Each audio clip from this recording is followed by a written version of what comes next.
Welcome to the Beautiful Step Podcast, where we run, stomp, tiptoe, and tango into the confusing but beautiful world of togetherness. We are your hosts, Kris and Charity. Now, let's go make our together even better. What are we doing today? Today's episode, we're actually talking about what it means to meaningfully connect with people and how to go into deeper relationship. We're going to take you through our relationship cycle so you can identify which phase of the process you're in and know kind of where you need to go. We are going to teach ourselves how to go deeper in relationship. To make a more meaningful connection. To get to the relationship you want. Yeah. But this isn't really just about romantic relationships. This is about all relationships. Humans need connection. Yes. In fact, if you look at like Maslow's hierarchy of needs, it's like your physical needs, and then it goes to safety, but then it's belonging and love. And then it's actually connection. That's listed on the hierarchy of needs. That's crazy because when I was a kid, you know, they sat us in a gym. This is public school when you're in about 5th grade. And they go, here's what it's going to take to survive, kids. Food, shelter, water. Clothing is optional, and you can forget about relationships because life's too hard. You know what I mean? So, do they really say that? No, I mean, no. But I am believing that Maslow is right. You can't live without love.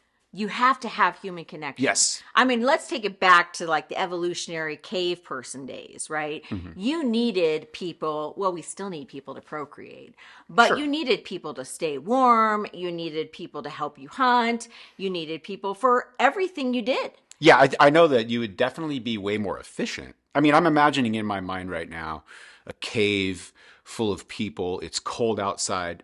If those people would just sort of pile on top of each other, they could stay warm. I mean, they didn't have a lot of the accoutrements that we have now, pillows and blankets and couches and types of things. So they used each other for that. And animal skins, I think.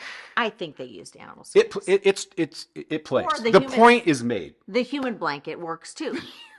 We're all human on you.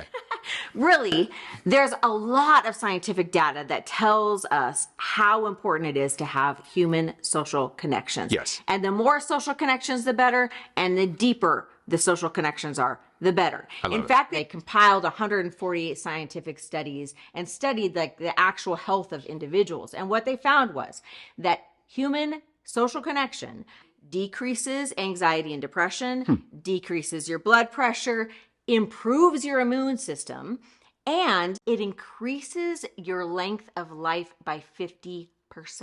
You know, as we were talking about this, I was Googling stuff and I came across a report from both Boeing and the Ford Motor Company. They both reported that at age 67, they had a disproportionately lower payout for their pension. These guys were retiring at 65 and they were no longer receiving their pension at 67, which means they were dying within 2 years of quitting their job. That's a really common phenomenon. And part of it is that you love showing up to meaningful work and that makes you feel alive. But also you need that social connection all the time. Even if you don't like the person, like even if you can't stand them, the connection is actually still really important. No. Stay away from people you don't like, okay? Like, you have permission to cut them off. Here's why. Why?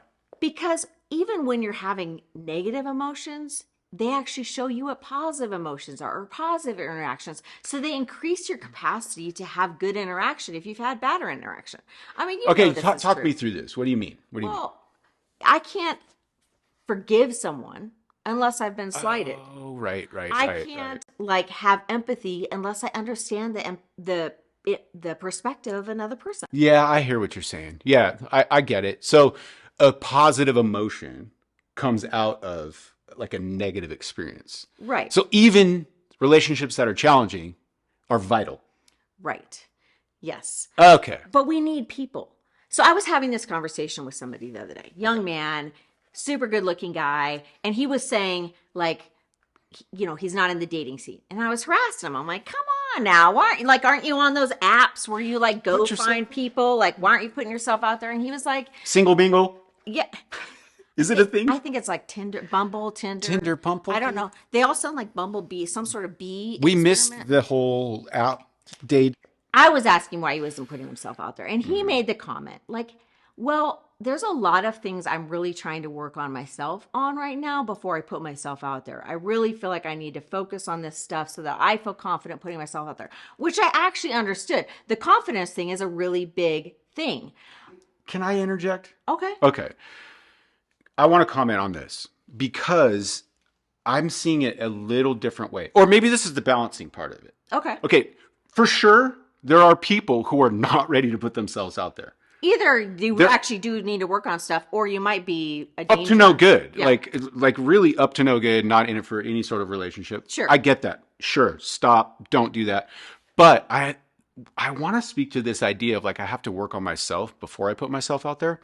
Oh, just imagine me, 8th grade, checkered Vans, Guess overalls. Oh, Guess, yes. One of the shoulders hanging off. You were a rich kid if you had Guess overalls. No. They might have been borrowed. Okay. I don't know. Back to the visual. I need you guys in on this. No shoulder strap, right? Like one down. Yeah, one down, one up. And here's the kicker. No shirt. Oh. You know what I'm saying? You know what I was doing, right? Putting yourself out there? I was working on myself. I was like, no, hey, the camo pants are not going to work for me, right? Uh-huh. Like the Godzilla shirt with the real fuzz on it had to go. Like I needed to step up my game. Why? Because I was trying to get girls. I mean, me and my friends used to go to the Alaska Club all the time and just be pumping iron. Oh, yeah. Right? We worked so hard because we wanted to get girls. Here's the idea is I am never enough of a reason to work on myself. I think that's the point. It's you're always going to work harder on yourself if there's skin in the game, if there's stakes. If there's someone you're working hard for. Do you remember how hard I worked to get you? Oh, yes. I mean, I have a lot of charm. Well done. I mean, you put me off so many different times. I had to chase you down. I mean, you were tough, babe. But your point is you were working on yourself for a goal. I was right? continually working on myself even harder and harder. I wanted to be a better person. Mm-hmm. I wanted to get my stuff together. Mm-hmm. And it wasn't until I had made that connection that I need to put myself out there until I really started doing the hard work on myself. Yeah, I really like that point. That's so a good point. I would just say, guys, ladies, if you put yourself out there, I think you'll surprise yourself with how much more you're going to work on yourself and how much better you become.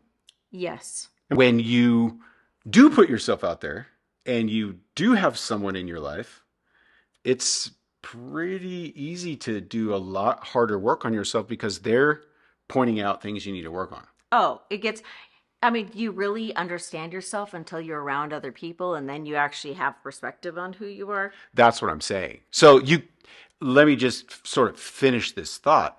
You probably can't do the work you need to do on yourself until you put yourself out there. Until you're with other people. Until you have meaningful connection. Right. The work isn't going to get done to the degree that it needs to get done because you need other people to actually do that.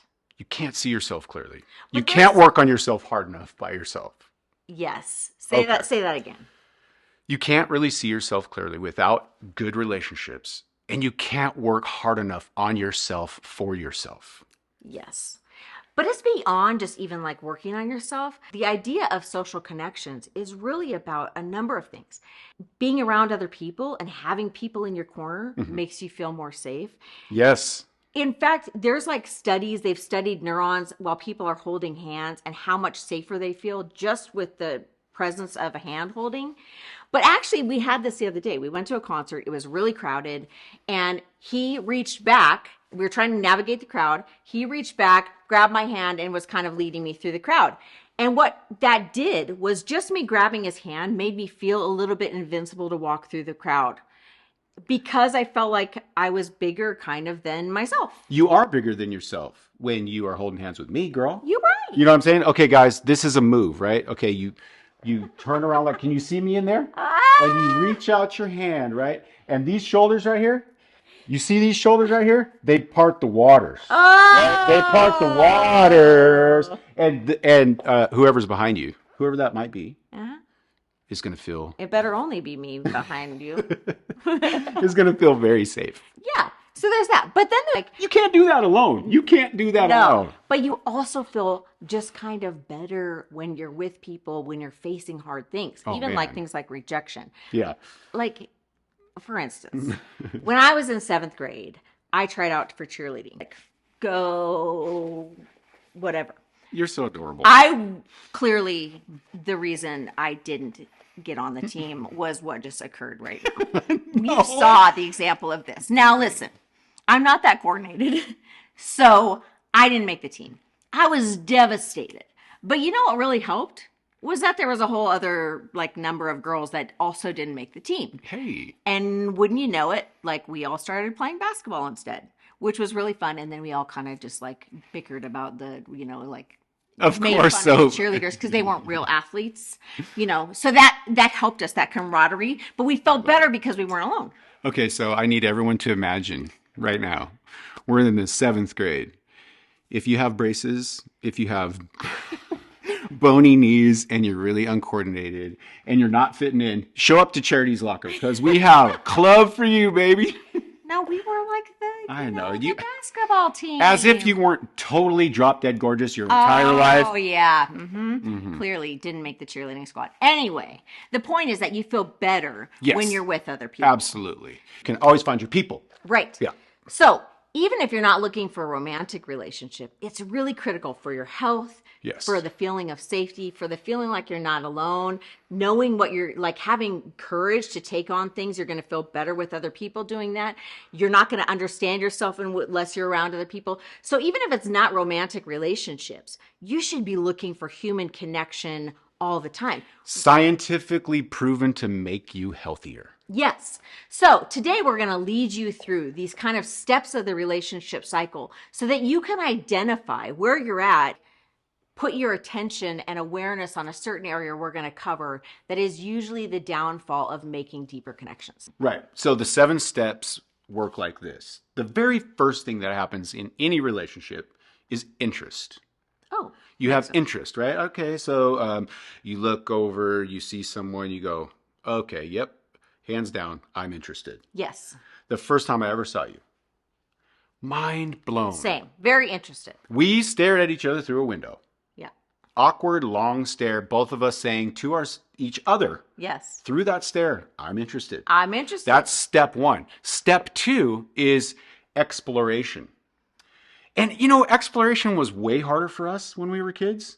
Because I would have to, follow you around. Now people can just get on you Facebook just stalk and, each other. I'm like, come on, these kids got it easy. I know. They didn't have to, pass notes or do anything Written like that. notes. They didn't have to call and have your parent answer and then hang up. Or sneak the phone downstairs and, yeah. So you're exploring, trying to find out if the person is into you. It's always part of that process. Interested? Yeah. You do your exploration. You find out, you know what? It's time for step 3, which is interaction. Which is human interaction. Human interaction. So, some guys think they need to take action. That's sort of a top-down, or some ladies think the same thing. Yeah, it's really one-sided. No. It's interaction. Okay. Because I think if you just take action, it pretty much fizzles it out. It's like, come on, back off. But we're talking about interaction. That's the relationship So you're side. asking her out, texting, doing those kind of things. Yeah, it's You're like interacting. you're sort of participating with each other. Yes. Maybe you're doing some, you go on a date. Yes. You ask some questions. Yes. You're doing these types of interactive play, Okay. right? And then what happens? And then 4 is after you interact, you inevitably connect. Yes. When we interacted on the phone with the hum because it was like a metal line and all that stuff and it was really hard, all that, I remember us having a few 4-hour conversations. Yes, because we were connecting. Yes, we were connecting. We were talking about we both love jalapenos on pepperoni pizza. We both love 50 Chevys. We love all of this stuff. Neither one of us can play basketball very well, right? Speak for yourself. I did make the cheerleading squad though. Kidding. I didn't. He would have, though. I would have. I think I have the coordination Yeah. for it. But you have to actually, in order to connect, you have to actually take that interaction you step. have to take the interaction step. Here's the misnomer, is a lot of people will go to an event or they'll go into a relationship or they start out thinking, I really want to connect. I really want to connect. All I want to do is connect. I'm looking for some people in my life. Yeah. Church is probably the easiest example. Right. Like you go to a church and you go, I really want to connect with these people because you've moved into the neighborhood or whatever and all that. And you're like, oh yeah, great. And so you look around and nothing really happens. No one approaches you. And so you kind of walk away. I mean, this can happen in a bar. This can happen at a church. This can happen at, it could happen at a meetup group. It could totally happen in any of these situations. If you're going to connect, you never will. But if you're going to interact, you'll connect every time. Yes, because it takes you doing work as well as other people doing work. And unless you recognize that that's a two-sided thing, you really don't make connections. So no fair going to a bar and not singing karaoke and walking away mad because you didn't meet anybody. Guarantee you get up there and you do some jam, you do some singing, you're going to meet some people. Yeah. Am I right? Yeah. Okay, so interaction leads to connection. Not you don't get that backward. Okay. So after you connect, here's the kicker. Every time, it might take a while, but every time you end up in an angsty phase. Oh, angst. It was so beautiful, man. I was interested. I did my exploration. We interacted. We're connecting. And I realized, oh my goodness, she's got 12 cats. I'm so glad you didn't have 12 cats. But maybe you're into cats. That's okay. Right. Or you know what? Maybe you're connecting and everything, and then there's a day where, he flips out on something. Yeah. And you go, whoa, yeah, this guy's you mad. or you figure out something about the person that you're like, Or you realize, oh man, she's got a lot of credit card debt, or, whatever that might be. You hit angst. And you hit angst in every single time. Everything you join. It doesn't matter. Your job. Yeah. Your social network. Yep. Your marriage. Yep. Your significant other. Your kids. Every relationship has built into it angst. If you can't get through it, or you're unwilling to get through that angsty phase that is coming for you in your relationship, you're going to start over. Yeah. You're going to go back and say, well, now I need to be interested in this person, right? And then I want to explore, maybe they're great. And then I want to interact. And now that I'm interacting, I'm connecting. And then you hit angst again. Every time. Every single time. And here's what happens. If you can't get through angst, what you're sacrificing is depth. Of relationships? Vital depth of relationship. That we've already said is going to make you, it's going to make you healthier. Yeah. I mean, it possibly extends your life. Yeah. If you can get through that angst, you're going to a deeper place. I think there's another element that happens when you have to start over. Is not only are you sacrificing like being able to get to deep relationships, but you're also sacrificing the time that it took to do that process. Now, sometimes that sacrifice is worth it. You get to angst and you're like, these are deal breakers. I can't do the 12 cats. I need to start over. And that doesn't mean that your life is constantly starting over like this and you're not progressing. It just means instead of a linear line, you're kind of doing this and it just takes longer. So to get through angst, what you need, the critical component to get through angst is humility. Yep. It is the understanding that this is an interpersonal relationship. And here's the reason why humility shows up at this point is because angst is made up of a bunch of imperfect people. Angst always comes because no one's perfect. Yep. And everybody has something that they're working on. Yep. And maybe there's a secret or two in there. And maybe there's some real character flaws that need to be worked out. And maybe you're the person who is supposed to help that person. Or maybe you're the person with the character flaws. It could be. Most likely. Here's what we're doing right now. What we're doing is putting your awareness on that angsty phase. So you're going to know now when you go into a relationship, you can say, you know what? I'm just in angst. Okay, this isn't the end of the world. I love that. You're strong enough. You're wise enough. You're peaceful enough. You're happy enough, right? You're humble enough to be able to walk through this angsty phase with this person who you truly do love and want to love even more. Yeah. I like that, because what it does, that whole like, this isn't the end of the world, means that you just have to be mindful that that's what you're in. Sometimes just the recognition that you're in a certain phase helps you understand like, oh, this is just a phase. Yes. Like, we'll come out on the other side of this, but I'm going to have to get through this phase. And what's beautiful is it is a cycle, which means there's another step. Yes. When you go through angst, and you hit that humility, and it's kind of hard. That more like selfless love. That selfless love, and the other person is doing the same thing. You have belonging. That's you when you actually home. have your people. Yes. Whether it's a romantic relationship or other relationships, that connectedness we're talking about that actually helps your body, helps your mind, makes you feel safe, all those things, the benefits of that connectedness is that sense of belonging, which only comes with humility and getting through angst. We are going to end up 80 years old on a porch looking at each other like, you remember those couple of years that it was really hard to get through? I'm so glad you put up with me. Maybe like 10 in total years. Stop it. But hey, I think this is an important point. Yeah. You're going to have angst multiple times in a relationship. But if you stand through it, you're actually going to come out better on the other side. I love that. Hey, we've been married 28 years, best 17 years of my life. Have a good day.